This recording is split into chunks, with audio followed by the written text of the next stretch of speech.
नमस्कार दोस्तों, स्वागत है आप सभी का हमारे चैनल कैबल एकेडमी पर।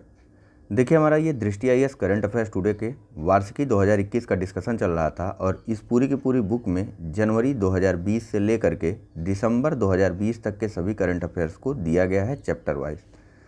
अभी हम बात कर रहे थे अपने पहले चैप्टर की। पहला चैप्टर था हमारा संवैधानिक और प्रशासनिक घटनाक्रम। पिछले लेक्चर में ही हमने इसकी शुरुआत कर दी थी और आज इसी चैप्टर को हम आगे बढ़ाएंगे। तो शुरुआत कर लेते हैं। आज का हमारा पहला टॉपिक है सत्यता और हेट स्पीच को लेकर के। देखिए, यह पूरा का पूरा टॉपिक जो है यह पेपर 4 को लेकर के, पेपर 4 के लिए इम्पॉर्टेंट है, मेंस के लिए। हालांकि इसमें कुछ चीज़ें हैं जो हमारे प्री के लिए ज़रूरी हैं, तो चलिए जान लेते हैं थोड़ी सी चीज़ों के बारे में। सबसे पहले बात कर लेते हैं कंटेक्स्ट की, या फिर यह चर्चा में क्यों बना हुआ था। तो देखिए, एक टीवी चैनल के एंकर के ऊपर या फिर एक न्यूज़ शो के एंकर के ऊपर जो है एफआईआर दर्ज किया गया था, जो सूफी संत थे ख्वाजा मोइनुद्दीन चिश्ती, इनके ऊपर टिप्पणी को लेकर के। तो इसी संदर्भ में यह पूरा का पूरा जो टॉपिक है हमारा चर्चा में आया था। इसी को लेकर के सुप्रीम कोर्ट के द्वारा एक अभिव्यक्ति, या फिर यूँ कहें कि एक सुप्रीम कोर्ट के द्वारा डिसीजन दिया गया था, या सुप्रीम कोर्ट ने अपनी एक बात कही थी। फिलहाल यहाँ पर हमारे लिए जानना जरूरी है सूफी संत ख्वाजा मोइनुद्दीन चिश्ती के बारे में। तो देखिए, जो सूफी संत ख्वाजा मोइनुद्दीन चिश्ती हैं, यह 1192 में मोहम्मद गौरी के साथ भारत आए थे। मोहम्मद गौरी के साथ भारत आए थे और इन्होंने ही भारत में चिश्तिया परंपरा या फिर चिश्तिया संप्रदाय की नींव रखी थी। हालांकि इसको परंपरा बोला जाता है, संप्रदाय नहीं। ठीक है, तो 1192 में इन्होंने भारत में चिश्तिया परंपरा की नींव रख दी थी और इन्होंने अपना केंद्र, या फिर इसको जो है सूफी लैंग्वेज में बोला जाता है खानकाह। जो सूफी संत थे ख्वाजा मोइनुद्दीन चिश्ती, इन्होंने अपना केंद्र या खानकाह बनाया था अजमेर को। ठीक है, और अजमेर में ही इनकी दरगाह है। और ख्वाजा मोइनुद्दीन चिश्ती को एक अन्य नाम ख्वाजा साहब के नाम से भी जाना जाता है। जो ख्वाजा मोइनुद्दीन चिश्ती हैं, यह जो है चिश्ती संप्रदाय या फिर चिश्ती परंपरा के प्रथम संत शेख उस्मान के शिष्य थे। ठीक है, और किसके साथ भारत आए थे? मोहम्मद गौरी के साथ भारत आए थे 1192 में। अजमेर को इन्होंने अपने धर्म के प्रचार प्रसार या फिर अपने विचारों के प्रसार प्रसार का प्रमुख केंद्र बनाया था, जिसको केंद्र या खानाकाह कहा जाता है। खानाकाह कहा जाता है। और भारत में इन्होंने ही चिश्तिया परंपरा की नींव रखी थी। इनको एक अन्य नाम ख्वाजा साहब के नाम से जाना जाता है। इतनी सी बातें इसमें इम्पॉर्टेंट थी। हालांकि सुप्रीम कोर्ट की उस टिप्पणी को भी जान लेते हैं जो इस टॉपिक को लेकर के या सत्यता और हेट स्पीच को लेकर के सुप्रीम कोर्ट के द्वारा दी गई थी। तो सबसे पहले बात करता है सुप्रीम कोर्ट के द्वारा कहा गया कि जो ऐतिहासिक सत्यता या जो हिस्टोरिकल ट्रुथ है, उसका वर्णन समाज के विभिन्न वर्गों या समुदाय के मध्य बिना किसी घृणा या शत्रुता प्रकट करते हुए या प्रोत्साहित करते हुए किया जाना चाहिए। ठीक है, ऐतिहासिक सत्यता के संदर्भ में सुप्रीम कोर्ट के द्वारा ऐसी टिप्पणी क्यों की गई? तो देखिए, इतिहास में धार्मिक और जातिगत आधार पर काफ़ी नरसंहार अथवा अत्याचार हुए हैं। तो सुप्रीम कोर्ट ने कहा कि इन सब चीज़ों को आप दिखा सकते हैं, लेकिन बिना किसी घृणा अथवा शत्रुता के। ठीक है, ऐसा नहीं किसी समाज के प्रति हम घृणित होकर के उस चीज़ को दिखा रहे हैं, या किसी समाज के को लेकर के मन में बैर है इसलिए हम उस चीज़ को दिखा रहे हैं और उसके कारण समाज में और ज़्यादा अधिक घृणा और शत्रुता बढ़ जाए उस समुदाय विशेष के लिए। ठीक है, तो बिना इन सब कारणों के हम उन सब चीज़ों को दिखा सकते हैं, ऐसा सुप्रीम कोर्ट ने कहा था। तो थोड़ी सी बात कर लेते हैं हेट स्पीच के बारे में। देखिए, हेट स्पीच के संदर्भ में सुप्रीम कोर्ट ने कहा था कि जो यह हेट स्पीच है, यह एक विशेष समूह के प्रति घृणा के अलावा और कोई अर्थ नहीं रखती है और आवश्यक रूप से यह व्यक्तिपरक है, और वक्ता की ओर से जो भी स्पीच दी जा रही है उसके सद्भाव और अच्छे उद्देश्य का परीक्षण किया जाना आवश्यक होता है। व्यक्तिपरक होने का मतलब है कि इसका परीक्षण भी कौन करेगा, उसकी स्पीच का, कि हेट स्पीच है या नहीं, तो वक्ता को ही ऐसा करना चाहिए। ऐसा जो है आदर्श, या फिर कहते हैं ना आइडियल कंडीशन जो बोलते हैं, उसके बारे में सुप्रीम कोर्ट ने कहा था कि वक्ता को भाई इस प्रकार का परीक्षण करते हुए अपनी स्पीच को देना चाहिए। ठीक है, कि उसकी स्पीच में सद्भाव और उसकी स्पीच का उद्देश्य अच्छा है कि नहीं, क्योंकि जो उसकी स्पीच है वह व्यक्तिपरक अथवा व्यक्तिगत है। देखिए, हेट स्पीच को भारत में किसी भी कानून के तहत परिभाषित नहीं किया गया है और न्यायालय ने अथवा सुप्रीम कोर्ट ने हेट स्पीच का अपराधीकरण भी किया हुआ है। इसके अपराधीकरण का उद्देश्य भी सुप्रीम कोर्ट के द्वारा स्पष्ट किया गया कि गरिमा की रक्षा करना, जाति, पंथ, धर्म, लिंग, लैंगिक पहचान, यौन अभिविन्यास, भाषी वरीयता आदि की परवाह किए बिना जो विभिन्न तत्वों द्वारा अथवा अपने राजनीतिक हितों की पूर्ति के लिए विभिन्न समूहों द्वारा अथवा सामाजिक समानता को सुनिश्चित करने के लिए जो कुछ लोग हेट स्पीच दे देते हैं ना, सामाजिक समानता को जो है नष्ट करने के लिए जो लोग कुछ हेट स्पीच दे देते हैं, तो उनके खिलाफ या फिर उनको ऐसा न कर पाए वे लोग या फिर वो ऐसा करने से डरें, इसलिए सुप्रीम कोर्ट ने हेट स्पीच का अपराधीकरण किया हुआ है। बस इसमें इतनी सी ही बात है। एक अन्य चीज़ यहाँ पर आती, सुप्रीम कोर्ट ने कहा था कि एक और निर्णय दिया था इसी संदर्भ में कि जो सरकार की या जो चुनी हुई सरकार है उसकी नीतियों पर असहमति व्यक्त करना अथवा उस चुनी हुई सरकार की आलोचना करना यदि नैतिक रूप से गलत है और भ्रामक भी है, तब भी उस व्यक्ति पर किसी भी प्रकार की दंडात्मक कार्रवाई तो नहीं ही की जाएगी। हालांकि उस व्यक्ति के ऊपर जुर्माना जरूर लागू किया जा सकता है, ऐसा सुप्रीम कोर्ट ने इसी मामले की सुनवाई करते हुए कहा था।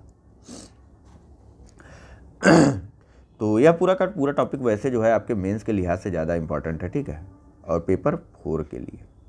फिलहाल चलिए बात कर लेते हैं अगले टॉपिक के बारे में। देखिए, एक अन्य चीज़, आप लोग किसी भी लेक्चर को ना 10 से 15 मिनट का समय दिया करिए या 15 से 20 मिनट का समय दिया करिए, चाहे मैं करवा रहा हूँ या कहीं और आप देख रहे हैं तब भी, ठीक है। तभी आप उन चीज़ों को या फिर उन बातों को समझ पाएंगे और आपको लगेगा कि चीज़ें ज़रूरी हैं या फिर नहीं ज़रूरी हैं आपके लिए। लेकिन जब आप इतना समय देंगे तब, उसके पहले कोई फ़र्क नहीं पड़ता है कि आप आएँ और चले जाएँ, ठीक है, ना आपके ऊपर ना उस व्यक्ति के ऊपर जिसने वह लेक्चर आपको दिया हुआ है। फिलहाल यहाँ बात कर लेते हैं राजमार्ग के लिए भूमि अधिग्रहण हेतु केंद्र की सख्ती के बारे में। तो कंटेक्स्ट क्या है, तो देखिए 8 दिसंबर को सुप्रीम कोर्ट ने सुनवाई करते हुए राष्ट्रीय राजमार्ग अधिनियम 1956 के तहत की गई या जारी की गई अधिसूचनाओं को वैध करार दिया था, जो कि पूर्व में मद्रास हाईकोर्ट के द्वारा अवैध करार दे दी गई थी। जान लेते हैं इस राष्ट्रीय राजमार्ग अधिनियम 1956 को क्यों अवैध करार दे दिया गया था मद्रास हाईकोर्ट के द्वारा। तो देखिए, मद्रास उच्च न्यायालय जब इस अधिनियम के अंतर्गत किए गए या जारी की गई अधिसूचनाओं पर सुनवाई कर रहा था, ठीक है, और सुनवाई क्यों कर रहा था, तो चेन्नई कृष्णागिरी सलेम राष्ट्रीय राजमार्ग के लिए जो भूमि अधिग्रहण हुआ था, इसी को लेकर के राष्ट्रीय राजमार्ग अधिनियम 1956 के तहत अधिसूचना जारी की गई थी भूमि अधिग्रहण को लेकर के। मद्रास हाईकोर्ट ने पाया कि जो चेन्नई कृष्णागिरी सलेम राष्ट्रीय राजमार्ग है उसके लिए जो है भूमि अधिग्रहण करने से पहले, यहाँ देखिए, उसके लिए भूमि अधिग्रहण करने से पहले जो है सरकार द्वारा किसी भी प्रकार की पर्यावरणीय मंजूरी नहीं ली गई थी। तो इसी आधार पर मद्रास हाईकोर्ट ने जो है इस पूरे के पूरे अधिग्रहण को जो है अवैध करार दे दिया, ठीक है। तो अब क्या हुआ, सुप्रीम कोर्ट ने जब मामले की सुनवाई की तो सुप्रीम कोर्ट ने कहा कि भैया अभी तो भूमि के अधिग्रहण की ही बात हो रही है, अभी सड़क निर्माण तो शुरू भी नहीं हुआ है, अथवा सड़क निर्माण की बस बात कही गई है, उसका निर्माण कार्य वास्तविक रूप में नहीं शुरू हुआ है, ठीक है। तो जब निर्माण कार्य वास्तविक रूप में शुरू नहीं हुआ है तब तक पर्यावरणीय मंजूरी लेना आवश्यक नहीं है, ऐसा सुप्रीम कोर्ट ने कहा अपनी सुनवाई के दौरान या फिर अपने आदेश में, ठीक है। और क्यों नहीं आवश्यक है, तो देखिए, जब तक आप सड़क बनाना या शुरू नहीं करेंगे या फिर किसी भी प्रकार का ढांचागत निर्माण शुरू नहीं करेंगे तब तक आप पर्यावरण को कहाँ से नुकसान पहुंचा रहे हैं। तो इसी को आधार बना करके सुप्रीम कोर्ट ने यह डिसीजन दिया था, ठीक है। सुप्रीम कोर्ट ने कहा कि जो निष्पादन एजेंसी कौन होती है, जो कार्य करती है, ठीक है। तो निष्पादन एजेंसी द्वारा राष्ट्रीय राजमार्ग के वास्तविक निर्माण या निर्माण कार्य शुरू करने से पहले पर्यावरण संरक्षण अधिनियम 1986 के नियमों के तहत पर्यावरण मंजूरी लेना आवश्यक है, न कि अधिसूचना जारी होने के समय ही, ठीक है। इसके अलावा एक अन्य विवाद था इसमें कि जो सलेम राष्ट्रीय राजमार्ग बनाया जा रहा था, कृष्णागिरी सलेम राष्ट्रीय राजमार्ग, उसमें इधर उधर थोड़ा बहुत परिवर्तन हो रहा था। पहले बताया गया सड़क ऐसी जाएगी, उसके बाद ये बोल दिया गया कि सड़क थोड़ा सा ऐसे या फिर ऐसे जा सकती है। तो लोगों ने आपत्ति दर्ज की, कई लोगों ने या फिर जिनकी भूमियाँ इस दायरे में आ रही थी इस अधिग्रहण के, उन्होंने आपत्ति दर्ज की कि भाई देखिए, बात तो हुई थी कि राजमार्ग ऐसे जाएगा, लेकिन इन्होंने परिवर्तन भी किया है। तो सुप्रीम कोर्ट ने कहा कि भाई देखिए, इतना बड़ा प्रोजेक्ट जो होता है इसमें लगभग 15%, लगभग नहीं, सीधे आप 15% याद रखिए कि 15% की जो परिवर्तन क्या कहते हैं उसे, 15% की जो 15% का जो बदलाव है वह हो सकता है योजना में, ठीक है। वह शब्द परिवर्तन था, याद नहीं आ रहा है, ठीक है। तो ऐसे कुछ शब्द है, देख लीजिएगा आप लोग।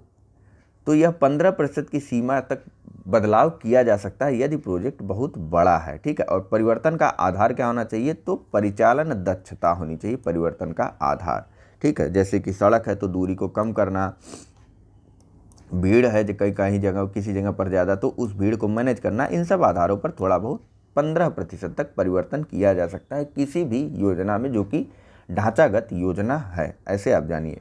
हालांकि जो यहाँ पर सुनवाई हो रही थी या फिर जो जिस अधिग्रहण के खिलाफ सुनवाई हो रही थी वह था राष्ट्रीय राजमार्ग अधिनियम 1956। इसी के अंतर्गत सरकार जो है वह भूमि अधिग्रहण करती है सड़क निर्माण के लिए, जानते रहिए आप, ठीक है। और दूसरी चीज़, किसी भी योजना या किसी भी निर्माण कार्य के पूर्व जो पर्यावरणीय मंजूरी ली जाती है वह किस अधिनियम के तहत ली जाती है, तो जो पर्यावरणीय मंजूरी ली जाती है वह ली जाती है पर्यावरण संरक्षण अधिनियम 1986 के नियमों के तहत।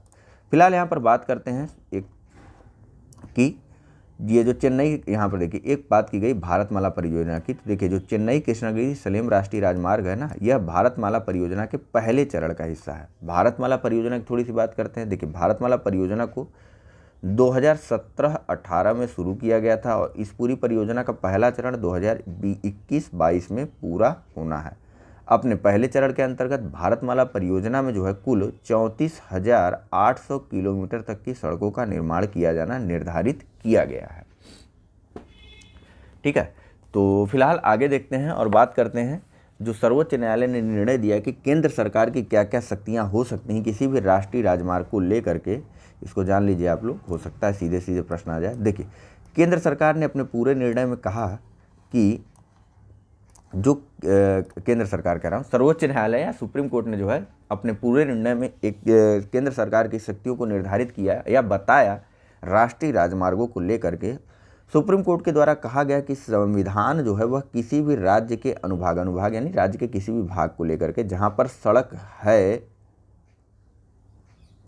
अथवा सड़क नहीं है, ठीक है, सड़क है अथवा सड़क नहीं है, उसको केंद्र सरकार जो है वह राजमार्ग बना सकती है। ऐसा केंद्र सरकार, ऐसी शक्ति केंद्र सरकार को संसद से मिलती है, ठीक है। और संसद जो है, और इसको जो है संविधान द्वारा कहीं से भी सीमित नहीं किया गया है, ठीक है। और ऐसा कार्य संसद जो है वह केंद्र सरकार किन आधारों पर कर सकती है, तो डीपीएसपी यानी कि जो सामाजिक न्याय और कल्याण को बढ़ावा देने के लिए संविधान के भाग 4 में राज्य के नीति निदेशक सिद्धांतों को बताया गया है, उसको लेकर के सुप्रीम कोर्ट के पास, सरकार के पास ऐसे अधिकार आते हैं कि राज्य के किसी भी भाग जहाँ पर सड़क है अथवा सड़क नहीं है अथवा जो राजमार्ग है उसको भी वह राष्ट्रीय राजमार्ग बना सकती है। कौन? संसद या फिर केंद्र सरकार, ठीक है। संविधान के बारे में और शक्तियों के बारे में और बात करते हुए सुप्रीम कोर्ट ने कहा कि जो किसी भी राजमार्ग के राष्ट्रीय राजमार्ग के रूप में नामित होने से संबंधित जो सभी विधायी और कार्यकारी शक्तियां हैं ना, वह सिर्फ और सिर्फ संसद में निहित हैं, ठीक है। तो फिलहाल इस टॉपिक में इतना ही है। देखिए यहाँ पर बात की गई राष्ट्रीय राजमार्ग के महत्व को लेकर के, तो जो उतना महत्वपूर्ण नहीं है। देखिए राष्ट्रीय राजमार्ग यात्रियों और वस्तुओं के अंतर्राज्यीय आवागमन के लिए देश की महत्वपूर्ण सड़कें होती हैं। ये सड़कें देश में लंबाई और चौड़ाई में आर पार तक फैली हुई हैं। सड़क राष्ट्रीय और राज्यों की राजधानियों को आपस में जोड़ती हैं, प्रमुख बंदरगाहों या पत्तनों को जोड़ती हैं, रेल जंक्शनों से सटी हुई हैं, सीमाओं से लगी हुई हैं तथा विदेशी राजमार्गों को भी आपस में जोड़ती हैं। बस इतनी सी बात है यहाँ पर, ठीक है। चलिए फिलहाल बात कर लेते हैं नेक्स्ट टॉपिक के बारे में। सीबीआई बनाम राज्य है यह, ठीक है। तो थोड़ा मैं पानी पी लेता हूँ, फिर इसके बारे में बात करते हैं। चलिए देखते हैं अपना अगला टॉपिक, यह है सीबीआई बनाम राज्य। तो कंटेस्ट क्या है या फिर चर्चा में क्यों बना हुआ है, तो देखिए हाल ही में यानी कि नवंबर 2020 में केरल और पंजाब सरकार ने राज्यों के मामले में जांच के लिए सीबीआई यानी कि केंद्रीय अन्वेषण ब्यूरो को दी गई अपनी सामान्य सहमति को वापस ले लिया है, ठीक है। किसने नवंबर में किसने वापस लिया अपना जनरल कंसेंट? केरल और पंजाब सरकार ने, ठीक है। हालांकि इसके पहले भी सीबीआई को जो सामान्य सहमति या फिर जनरल कंसेंट दिया गया था, महाराष्ट्र, राजस्थान, आंध्र प्रदेश, पश्चिम बंगाल, छत्तीसगढ़ राज्यों द्वारा, उन्होंने भी अपनी सामान्य सहमति को वापस ले लिया था। होता क्या है यह सामान्य सहमति, पहले इसे जान लीजिए। देखिए होता क्या है ना, सीबीआई की स्थापना जो हुई थी वह हुई थी दिल्ली पुलिस इस्टेब्लिशमेंट एक्ट के तहत या फिर DSPE एक्ट के तहत सीबीआई को बनाया गया था या फिर इसका गठन किया गया था। और इसी अधिनियम की एक धारा है 6, उसके अनुसार क्या है, तो उस धारा के अनुसार राज्य में किसी मामले की जांच के लिए उस राज्य की सहमति लेना अनिवार्य है। किसके लिए? सीबीआई के लिए। तो दो प्रकार की सहमति दे दी गई राज्यों द्वारा। सीबीआई को दो प्रकार की सहमति दी जाती है, एक तो होता है सामान्य सहमति और दूसरी होती है विशिष्ट, या फिर हम इसे कह लेते हैं विशेष, विशिष्ट ही कहते हैं, विशिष्ट लिखा गया तो विशिष्ट सहमति, ठीक है, विशेष भी कह लीजिए, विशिष्ट या विशेष सहमति। दो प्रकार की सहमति राज्य जो है वह सीबीआई को देते हैं। तो जान लेते हैं दोनों को। देखिए, सामान्य सहमति या फिर जनरल कंसेंट में होता क्या है, तो सीबीआई को संबंधित राज्य में केंद्र सरकार के लोक सेवकों के खिलाफ भ्रष्टाचार के मामलों में जांच करने में मदद के लिए दी जाती है। ठीक है, जो राज्य अपनी सामान्य सहमति देते हैं सीबीआई को, वह केंद्र सरकार के लोक सेवकों के खिलाफ जांच करने के लिए देते हैं। जैसे राज्यों के अंदर आईएएस अधिकारी जो होता है, मान लीजिए सामान्यतया मान लीजिए कि तो आईएएस अधिकारी यदि भ्रष्टाचार में लिप्त होता है तो सीधे सीबीआई कैसे क्यों जांच करने लगती है? क्योंकि उस राज्य के अंदर सीबीआई को सामान्य सहमति प्राप्त है कि वह केंद्र सरकार के किसी भी कर्मचारी की जांच कर सकता है भ्रष्टाचार के विरुद्ध अपराधों की जांच के लिए। ठीक, यह तो हो गई सामान्य सहमति की बात। दूसरी बात आती विशिष्ट सहमति की। तो विशिष्ट सहमति क्या है? देखिए, किसी राज्य के कर्मचारी या हिंसक अपराध से संबंधित मामले की जांच किसी राज्य में सीबीआई तभी कर सकती है जब राज्य सरकार इसके लिए अपनी सहमति देती है। ऐसे मामलों में विशिष्ट सहमति लेना जरूरी होता है। जैसे कि मान लीजिए किसी राज्य सरकार का कोई कर्मचारी है, मान लीजिए कोई पीसीएस अधिकारी है, इसने कुछ भ्रष्टाचार किया, तो इसकी अगर जांच करनी तो क्या सीधे सीबीआई करेगी? नहीं। यदि राज्य सरकार सीबीआई को ऐसा करने के लिए कहेगी तब सीबीआई ऐसी जांच करेगी। ठीक है, या फिर मान लीजिए कहीं हत्या हो गया, कुछ अन्य अपराध हो गए, चोरी हो गई, डकैती हो गई, तो इन सब की जांच भी सीबीआई तभी करता है राज्य के अंदर जब उस राज्य सरकार ने सीबीआई से ऐसा करने के लिए अनुरोध किया हो। तो अभी जो राज्य वापस ले रहे हैं वह अपनी सामान्य सहमति वापस ले रहे हैं। मतलब अब राज्य जो है इन दिए गए राज्यों यानी कि केरल, पंजाब, महाराष्ट्र, राजस्थान, आंध्र प्रदेश, पश्चिम बंगाल, छत्तीसगढ़ में केंद्र सरकार के कर्मचारियों के खिलाफ भ्रष्टाचार की जांच सीधे नहीं कर सकेगा। दरअसल राज्य यह सहमति जो है अपनी वापस इसलिए ले रहे हैं क्योंकि ऐसा माना जा रहा है कि सीबीआई जो है, केंद्र सरकार जो है एक टूल की तरह सीबीआई का इस्तेमाल कर रही है। हालांकि अगर नॉर्मली आप लोग पढ़े लिखे भी हैं और जानते भी हैं कि जो सीबीआई का इस्तेमाल है वह समय समय पर जिसकी भी सत्ता रहती वह अपने हिसाब से करती रहती है। ठीक है, डराने और धमकाने के लिए। हालांकि कई काम इसके अच्छे भी होते हैं, ऐसा नहीं सभी काम वह डराने धमकाने के लिए ही करती है। ठीक है, तो यह तो हो गया बात हमारा सामान्य सहमति वगैरह के लिए। ठीक है, इतनी चीज़ें तो आपको समझ में आ गई होंगी। और अच्छा बताइए, पुलिसिंग किसका काम है? तो पुलिसिंग जो है वह जो सूचियाँ हैं संघ की, उसमें राज्य सूची के अंतर्गत आता है। पुलिसिंग या फिर कानून व्यवस्था जो है वह राज्य का विषय है, इसीलिए सहमति की बात की गई है। हालांकि एक अन्य प्रावधान भी है कि जो सीबीआई है वह दिल्ली तथा केंद्र शासित प्रदेशों के अंदर जो है उसको किसी भी प्रकार के अनुमति की आवश्यकता नहीं है। वह सीधे जांच कर सकता है वहाँ के कर्मचारियों के खिलाफ, वहाँ पर हुई हत्या वगैरह किसी चीज़ के खिलाफ भी, लेकिन स्वतः संज्ञान से नहीं। मतलब जैसे कहीं अपराध हो रहा हो, कुछ बात हुई है तो सुप्रीम कोर्ट या हाई कोर्ट स्वतः संज्ञान ले लेता है, तो ऐसा सीबीआई नहीं कर सकता। स्वतः संज्ञान से जांच नहीं कर सकता है। उस राज्य की पुलिस द्वारा सिफारिश की जाती है कि आइए और जांच कीजिए, देखिए क्या मामला है। ठीक है, तो केंद्र सरकार भी सीबीआई को ऐसी जांच को करने के लिए कह सकती है। लेकिन एक इफेक्ट और जान लीजिए कि जो सीबीआई पहले से जिन मामलों की जाँच कर रही थी ना, सीबीआई इस निर्णय को आने से पहले जिन विषयों पर या जिन मामलों की जांच कर रही थी उन मामलों की जांच पर इसका कोई भी प्रभाव नहीं पड़ेगा। सीबीआई पूर्ववत की भांति ही वहां पर जांच करती रहेगी। जैसे पहले वह अपना काम कर रही थी उस मामले को लेकर के, वैसा ही काम वह करती रहेगी या फिर उस जांच को अपने आगे बढ़ाएगी। ठीक है, एक अन्य कंडीशन है कि जहां पर सुप्रीम कोर्ट या फिर हाई कोर्ट द्वारा आदेश दिया जाता है कि आप जाइए और इस मामले विशेष की जांच करिए, किसके द्वारा? सुप्रीम कोर्ट या फिर हाई कोर्ट के द्वारा ऐसा कहा जाता है, तो उसके लिए राज्य सरकार की सहमति हो तो भी अच्छी बात है, नहीं हो तो भी अच्छी बात है। क्या कहते हैं, सीबीआई जाएगी और आवश्यक रूप से वहाँ पर जांच करेगी, ठीक है। यानी कि सुप्रीम कोर्ट और हाई कोर्ट के आदेश का अवलोकन या फिर आदेश को मानते हुए सीबीआई जो है किसी भी राज्य में किसी भी प्रकार की जांच को अंजाम दे सकती है। उसके लिए उसे किसी भी राज्य से सहमति लेना आवश्यक नहीं है, ठीक है। नेक्स्ट, अब सुधारों की ज़रूरत की बात करते हैं। तो समय समय पर देखिए सीबीआई के सुधारों के लिए बात की गई है विभिन्न लोगों के द्वारा। जैसे सुप्रीम कोर्ट ने भी कई बार इसको स्वायत्तता प्रदान करने के लिए कुछ न कुछ कुछ न कुछ जो है स्टेप लिए हैं। इसके अलावा एक समिति थी LP सिंह समिति, यह समिति गठित थी 1978 की। इसने सीबीआई के कर्तव्यों और कार्यों से संबंधित एक वैधानिक चार्टर जो है उसको बनाने के लिए कहा था और कहा था कि इस विषय को लेकर के केंद्र द्वारा एक व्यापक केंद्रीय कानून बनाया जाए।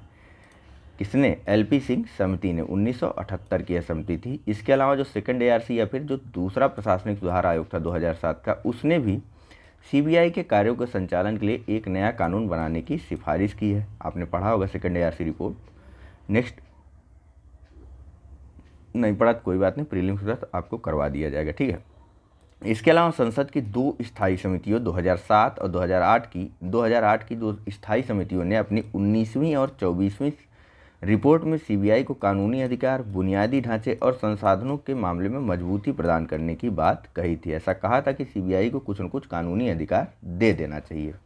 साथ ही साथ जो संसद की स्थायी समिति की 24वीं रिपोर्ट थी उसमें कहा गया था कि सीबीआई को अपराधों के मामले में स्वतः संज्ञान लेने का भी अधिकार दिया जाए, ठीक है। लेकिन यह सब सिफारिशें हैं, ठीक है।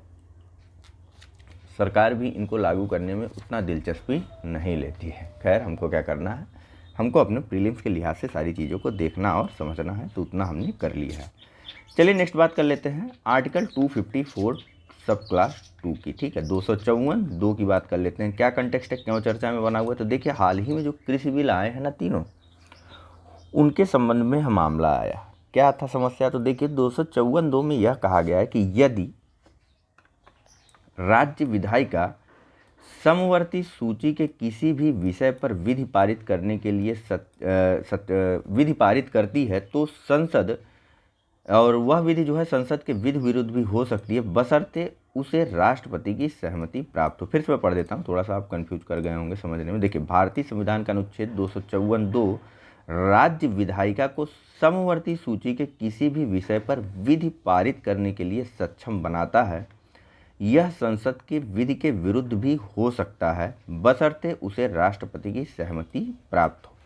सबसे पहले यह जान लीजिए आप लोग, समवर्ती सूची के विषय पर कानून कौन बना सकता है? 3 सूचियां हैं ना, कौन कौन सी? संघ सूची, ठीक है, राज्य सूची और समवर्ती सूची। तो समवर्ती सूची के विषय पर कानून केंद्र और राज्य, C और S लिख देता हूँ मैं, सेंटर और स्टेट दोनों बना सकते हैं। लेकिन जहाँ पर भी एक ही विषय से संबंधित कानून बनाया जाता है, किसी एक विषय से संबंधित यदि कानून बनाया जाता है और वह विषय और वह कानून अगर केंद्र सरकार के द्वारा बनाया जाता है और राज्य सरकार के द्वारा बनाया जाता है, तो जो केंद्र सरकार का कानून होगा वह मान्य होगा, राज्य सरकार का कानून विरोध की स्थिति में अमान्य होगा, ठीक है। समझे आप लोग?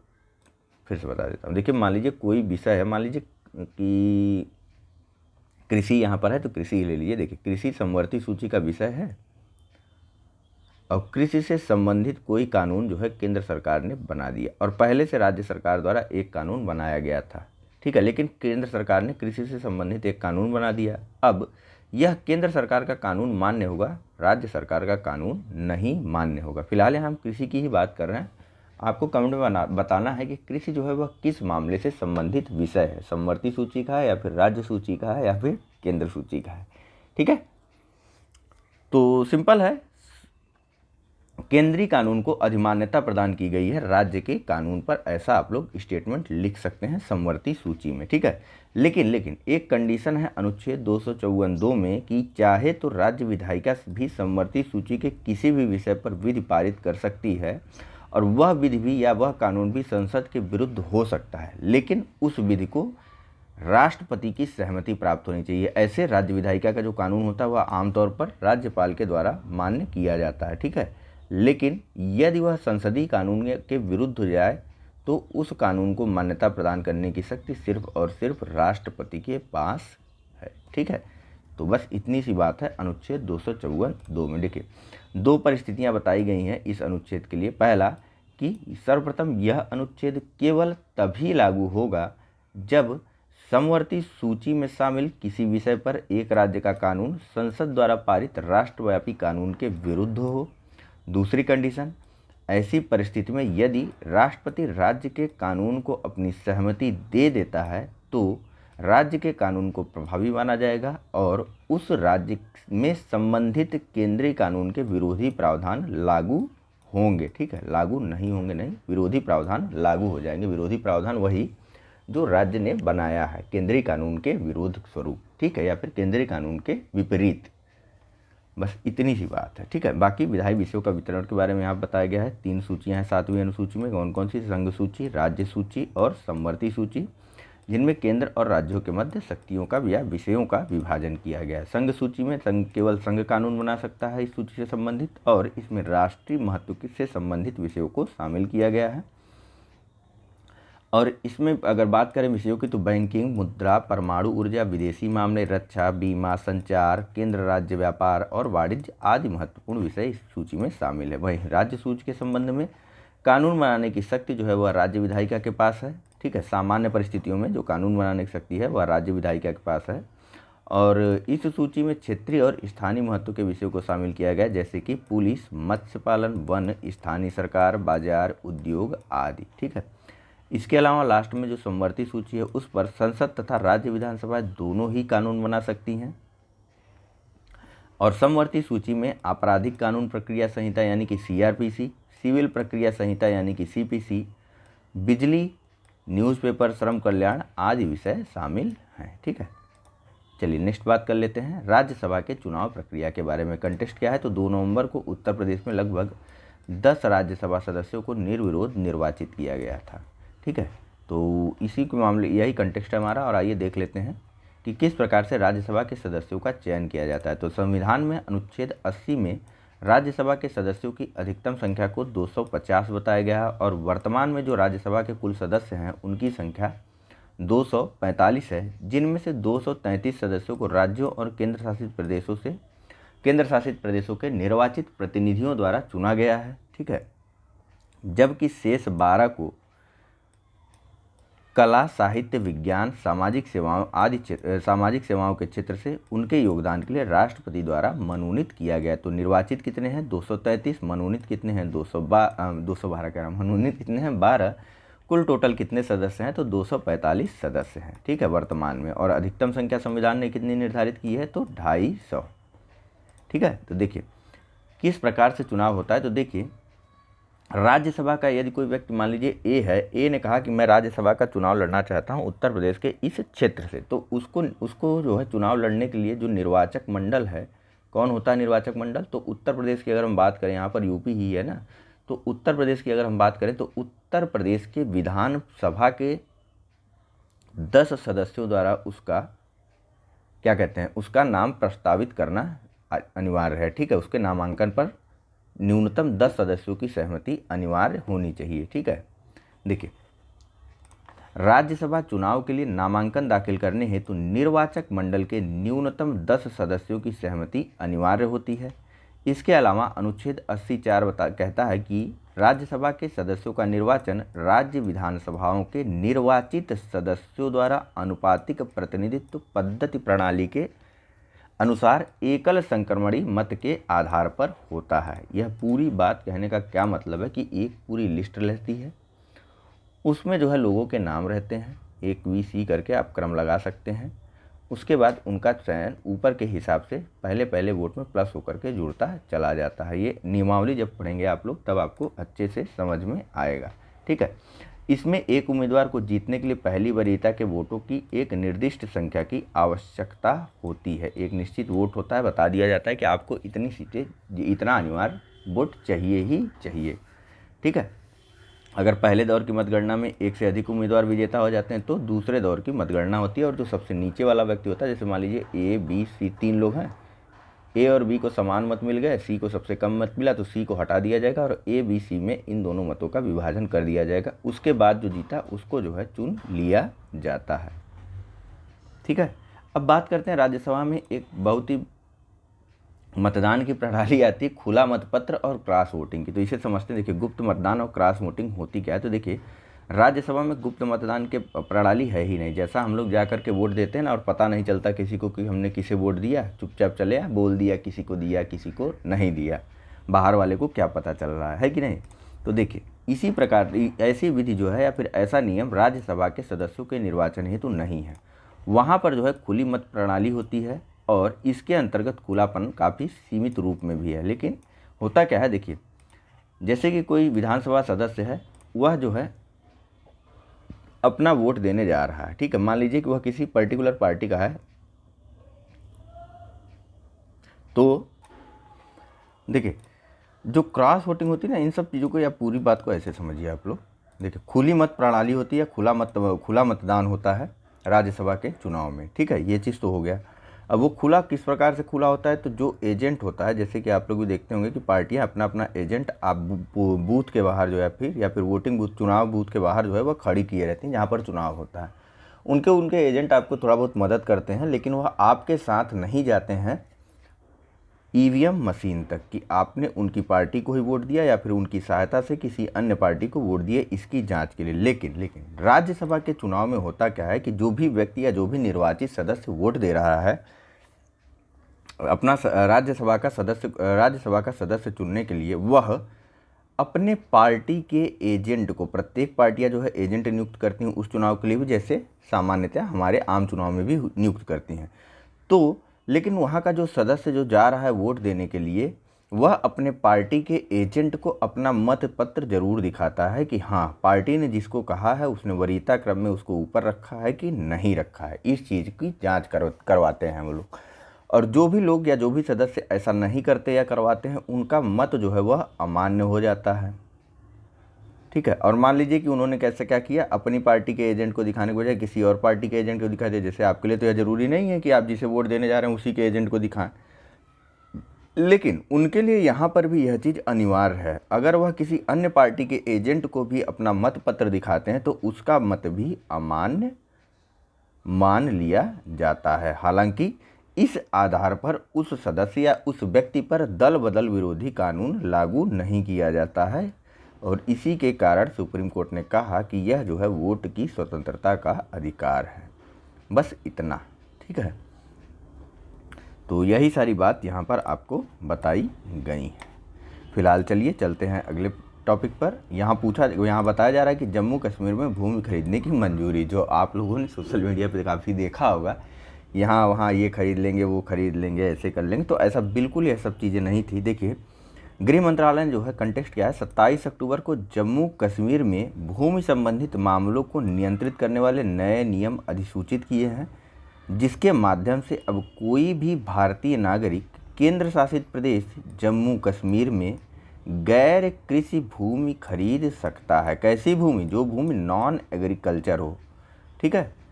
यानी कि प्रत्येक भूमि नहीं खरीद सकते कि जो लोगों ने सोशल मीडिया पे आप लोगों ने पढ़ा हुआ कि हाँ भाई ज़मीन खरीद के वहाँ पर जो है पेड़ लगाएंगे, सेब की खेती करेंगे, अंगूर की खेती करेंगे, फलाना करेंगे, ढिमाका करेंगे। ये फलाना ढिमाका नहीं कर पाएंगे। केवल और केवल गैर कृषि भूमि ही खरीदी जा सकती है जम्मू कश्मीर में, और वह भी किसी भारतीय नागरिक के द्वारा ही, ठीक है। ऐसी अधिसूचना केंद्रीय गृह मंत्रालय के द्वारा 27 अक्टूबर को जारी की गई थी। आइए जानते हैं इस अधिसूचना से संबंधित अन्य शर्तों के बारे में। आपको लगता होगा कि जो है अब कोई भी भूमि जो है वह गैर कृषि योग्य करवा करके, नॉन एग्रीकल्चर करवा करके आसानी से लोग खरीद लेंगे, लेकिन ऐसा बिल्कुल भी नहीं है, ठीक है। कई कंडीशन और लगाई गई। देखिए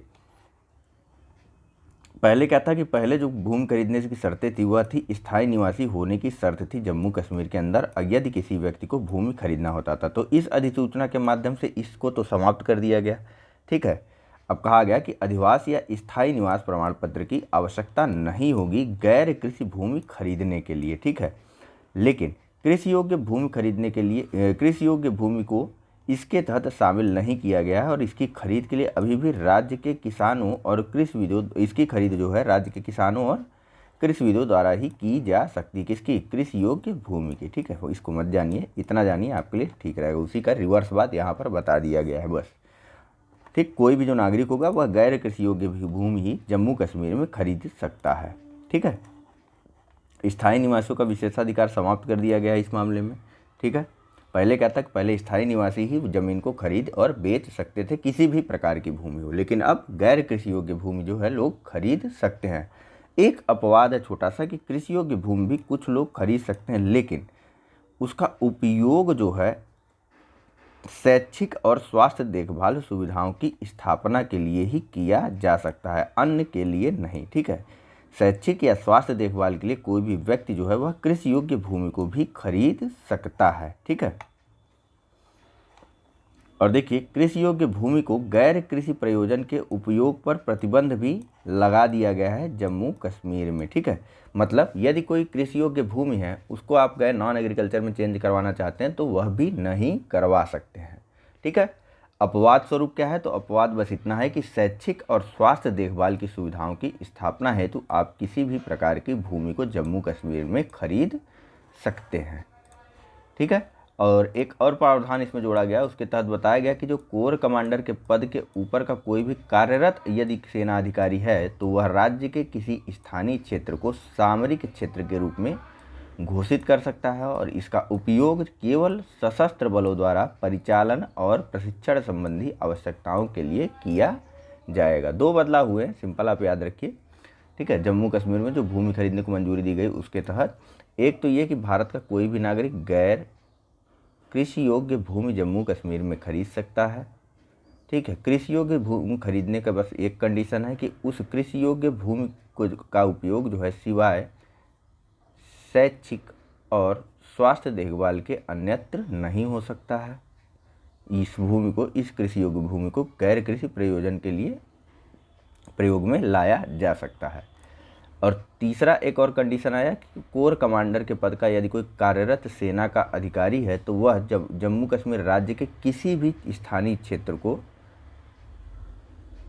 सामरिक क्षेत्र घोषित कर सकता है और इसका उपयोग केवल और केवल सशस्त्र बलों द्वारा परिचालन और प्रशिक्षण संबंधी आवश्यकताओं के लिए ही किया जाएगा। बस इतनी सी बातें हैं इसमें।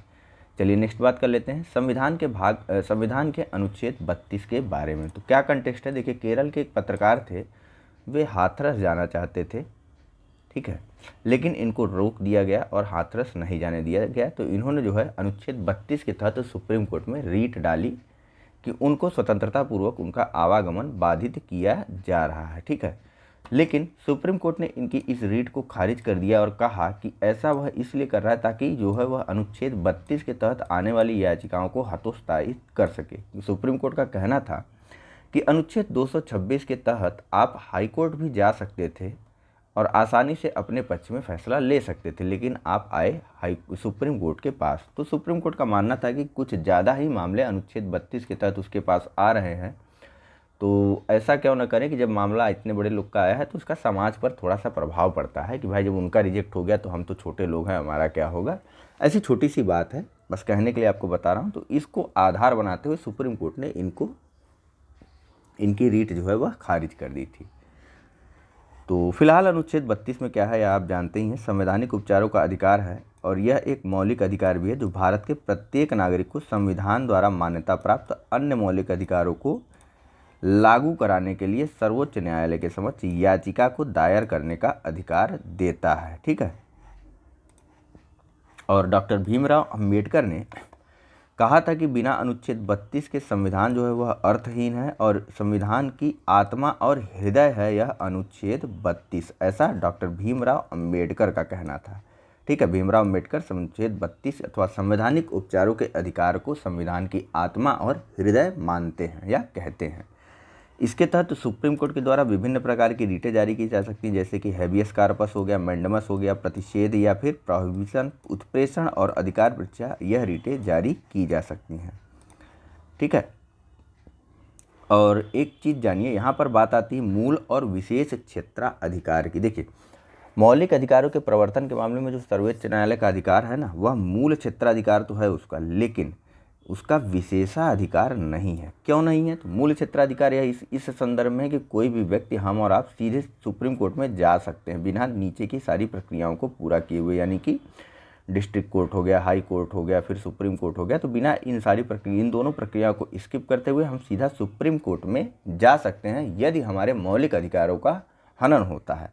लेकिन होता क्या है, एक कंडीशन और है कि विशेषाधिकार क्यों नहीं है। तो विशेषाधिकार तब होता जब यह अनुच्छेद 226 नहीं होता। यानी कि आप चाहते तो आप सुप्रीम कोर्ट के अलावा हाई कोर्ट भी तो जा सकते थे ना, सीधे केवल और केवल सुप्रीम कोर्ट इस मामले की सुनवाई नहीं कर सकता। हाई कोर्ट भी मौलिक अधिकारों के हनन से संबंध में अनुच्छेद 226 के तहत सुनवाई कर सकता है। इसलिए सुप्रीम कोर्ट का यह विशेषाधिकार नहीं है, लेकिन मूल क्षेत्राधिकार है अनुच्छेद 32। ठीक है, छोटा सा कॉन्सेप्ट है, आप जानते रहिए। एक सीधे स्टेटमेंट देकर के आपसे पूछा जा सकता है। देखिए, एक और चीज़ आपको बताऊं तो जो सुप्रीम कोर्ट का सुनवाई करने का अधिकार है ना, मूल क्षेत्राधिकार क्या कहते हैं, मौलिक अधिकारों को लेकर के अनुच्छेद 32 तक, वह सीमित है। जबकि जो 226 के तहत हाई कोर्ट को अधिकार दिया गया है या फिर उच्च न्यायालय को अधिकार दिया गया है रीट को जारी करने का, वह काफ़ी ज़्यादा मात्रा में है। यानी कि हाई कोर्ट के पास रीट जारी करने की शक्ति जो है वह सुप्रीम कोर्ट की अपेक्षा ज़्यादा है। कैसे ज़्यादा है अभी आप देखेंगे। देखिए, हाई कोर्ट जो है वह मौलिक अधिकारों के अलावा अन्य विषयों को पर भी रीट जारी कर सकता है, जैसे कि विधिक अधिकारों पर भी हाई कोर्ट रीट जारी कर सकता है। ज़रा आप कमेंट बॉक्स में बताइए कि आपके पास कौन कौन से विधिक अधिकार हैं। ठीक है, तो बस इतनी सी बात है और यही पूरी की पूरी बात इसमें कही गई है टॉपिक में। ठीक है, चलिए आइए नेक्स्ट देख लेते हैं ट्रिपल आईटी अमेंडमेंट एक्ट 2020 के बारे में। ठीक है, देखिए, संसद ने हाल ही में जो है भारतीय प्रौद्योगिकी संस्थान कानून संशोधन अधिनियम 2020 को पारित कर दिया सितंबर 2020 में। तो कंटेक्स्ट क्या है, देखिए, इसमें जो है 5 अन्य ट्रिपल आईटीज़ को जो है पीपीपी के मॉडल पे विकसित करने का प्लान है। ठीक है, पीपीपी क्या है, तो पब्लिक प्राइवेट पार्टनरशिप के मॉडल के आधार पर 5 अन्य भारतीय प्रौद्योगिकी संस्थाओं की स्थापना करते हुए उनको वैधानिक दर्जा प्रदान करने की बात कही गई है। जो वर्तमान में संशोधित कानून आया है या अधिनियम आया है, भारतीय सूचना प्रौद्योगिकी संस्थान कानून। ठीक है, तो इसी के बारे में पूरी बात की गई है यहाँ पर। तो आइए सबसे पहले जान लेते हैं पीपीपी होता क्या है। ठीक है, बाद में बात करेंगे और चीज़ों के बारे में। पब्लिक प्राइवेट पार्टनरशिप, इसमें सरकार क्या करती है, एक ढांचागत सुविधा प्रदान कर देती है। ठीक है, होता क्या है, शुरू से बताता हूँ। देखिए, सरकार द्वारा और पब्लिक और एक प्राइवेट फर्म, मान लीजिए यह गवर्नमेंट जी है और यह कोई प्राइवेट फर्म पी है, इन दोनों ने मिल करके समझौता करके एक स्पेशल पर्पस व्हीकल या फिर एक कंपनी बना ली जिसको स्पेशल पर्पस व्हीकल कहा जाता है सामान्यतः। मतलब उसको बनाने का कुछ न कुछ उद्देश्य है इसको बनाने का। और कुछ समझौते हो गए कि सरकार ने कहा ठीक भैया हम तुमको बिल्डिंग बना करके दे देंगे, तुम इसका संचालन करो। या फिर सरकार ने कहा कि हम ये चीज़ें करके दे देंगे, तुमको आगे की ये चीज़ें करने। कुछ कंडीशन पहले से तय होकर के इन दोनों के मध्य, गवर्नमेंट और प्राइवेट सेक्टर फर्म के मध्य या प्राइवेट सेक्टर के मध्य कुछ समझौते हुए और उन समझौते के आधार पर स्पेशल पर्पस व्हीकल का निर्माण कर दिया गया उन समझौतों को लागू करने के लिए। अब यह जो स्पेशल पर्पस व्हीकल है या समझौतों को लागू करता है। ठीक है, और इसका मैनेजमेंट या फिर इसका सारा कार्य जो है वह गवर्नमेंट और पब्लिक सेक्टर के फर्म मिल करके या फिर इसी स्पेशल पर्पस व्हीकल के द्वारा किया जाता है। बस इतनी सी बात थी पीपीपी के बारे में। ठीक है, अब देखिए यहाँ पर क्या क्या बदलाव हुआ। तो कौन कौन से 5 जो संस्थान हैं उनके नाम आप बस ध्यान रखिए, बाकी और कुछ भी इम्पॉर्टेंट नहीं है। ठीक है, देखिए, अधिनियम सार्वजनिक निजी भागीदारी के माध्यम से 5 सूरत, भोपाल, भागलपुर, अगरतला और रायचूर में भारतीय सूचना प्रौद्योगिकी संस्थानों को वैधानिक दर्जा प्रदान करेगा। ठीक है, कहाँ कहाँ के, तो सूरत, भोपाल, भागलपुर, अगरतला और रायचूर में स्थित 5 भारतीय सूचना प्रौद्योगिकी संस्थानों या फिर ट्रिपल आईटी को वैधानिक दर्जा प्रदान करेगा यह अधिनियम। कौन सा अधिनियम, तो भारतीय सूचना प्रौद्योगिकी संस्थान कानून अमेंडमेंट एक्ट या अधिनियम 2020।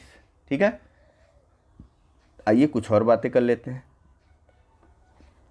सूचना प्रौद्योगिकी संस्थानों की परिकल्पना किस लिए की गई थी, इसके बारे में जानना जरूरी नहीं। सूचना संबंधी या सूचना प्रौद्योगिकी को और अधिक देश में विकसित करने के लिए इसकी परिकल्पना की गई थी। और केंद्रीय मंत्रिमंडल द्वारा जो है 26 नवंबर 2010 को 20 नए ट्रिपल आईटीज़ को पीपीपी के तहत स्थापित करने की योजना को स्वीकृत किया गया था, जिनमें से 15 ट्रिपल आईटीज़ पीपीपी अधिनियम 2017 के तहत शामिल थे, जबकि शेष 5 को अधिनियम की अनुसूची के तहत शामिल किया जाना था। तो यह अभी शामिल कर लिया गया है। ठीक है, बाकी देखिए इस अधिनियम का उद्देश्य क्या था, तो जो मानव संसाधन है उसकी गुणवत्ता में सुधार करना आईटी के क्षेत्र में। ठीक है, इसके अलावा 2014 में अधिनियम से 2014 का अधिनियम जो आया था उसमें पहले से स्थापित 4 ट्रिपल आईटीज उत्तर प्रदेश, तमिलनाडु और 2 मध्य प्रदेश को उनको स्वायत्तता और वैधानिक दर्जा या फिर वैधानिक संस्थान का दर्जा देने का प्रावधान किया गया था।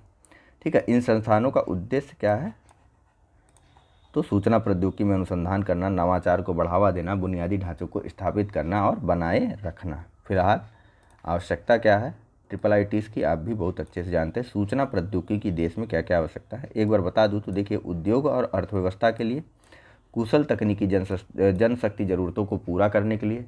ठीक है, प्रौद्योगिकी की बढ़ती भूमिका एवं भारत के परिप्रेक्ष्य में विद्यमान अवसरों में मानव और आर्थिक विकास को सुनिश्चित करने के लिए।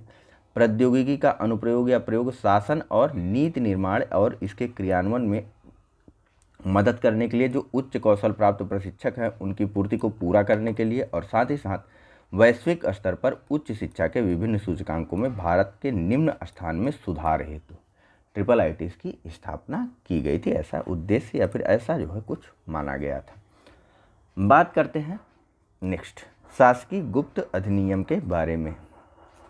क्या है यह शासकीय गुप्त अधिनियम, तो देखिए चर्चा में क्यों बना था यह जान लेते हैं, या रुक जाते हैं यहीं पर, कितना देर का हो गया लेक्चर।